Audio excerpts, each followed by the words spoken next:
Donc l'autonomie alimentaire, c'est un gros sujet puisque beaucoup de personnes qui font un jardin essayent finalement d'atteindre cet objectif, de ne plus acheter du tout de fruits et de légumes. Le plus compliqué finalement, c'est d'avoir les espaces de stockage suffisants pour pouvoir stocker la totalité de nos récoltes d'une année sur l'autre. Mais quand on produit 300 carottes, il faut avoir la place de stocker finalement ces 300 carottes et ça, c'est pas chose gagnée puisqu'on pense beaucoup aux ravageurs, aux parasites qui viennent manger nos légumes quand ils sont en pleine terre. Mais quand on les stocke, on a aussi les ravageurs qui viennent les manger. Alors l'avantage quand même d'avoir un jardin, c'est de pouvoir conserver des aliments pour toute l'année. Donc moi j'ai plusieurs pratiques. Par exemple les haricots verts, les petits pois, je fais des bocaux. Tout ce qui est courges, je les prépare, je les coupe en petits dés, je les mets au congélateur. Là par exemple cet hiver, j'ai consommé tout l'hiver de la butternut, du potiron, du potimarron. Donc ça permet vraiment d'être autonome au niveau de l'alimentation. Les oignons, moi ce que je fais, les oignons, une fois que je les ai ramassés, qu'ils ont séché, je les râpe en rondelles, que je mets dans des sachets au congélateur. Et quand je fais de la cuisine, je prends une poignée.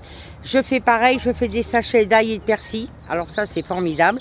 Bon bah la tomate, alors là je fais énormément de sauce tomate. Comme ça, je consomme toute l'année que ma sauce tomate de mes tomates. Les pommes de terre, là, vu ce que je fais, cette année, ça m'a emmené jusqu'au mois de février. J'achète pas de fruits de mai jusque fin novembre, fin décembre, quasi pas. Je crouse sous les framboises, le raisin, les pommes, les poires, mirabelles, prunes, les figues. Donc finalement, avec toutes ces récoltes-là, ça me permet de ne plus du tout acheter de fruits. Donc non, je ne suis pas autonome en légumes. Par contre, j'achète quasi pas de légumes de début juin jusque fin novembre, mais il m'arrive bien entendu d'aller acheter des légumes que j'ai ratés, une culture que j'ai ratée totalement. Donc ça me permet, on va dire, aux 3/4, mais presque, je dirais 90% de ma consommation de légumes n'est que de mon jardin. Le jardin, c'est aussi une grande autonomie au niveau alimentaire. Puis en plus, aujourd'hui, quand on voit le prix des légumes, ouf, mon Dieu!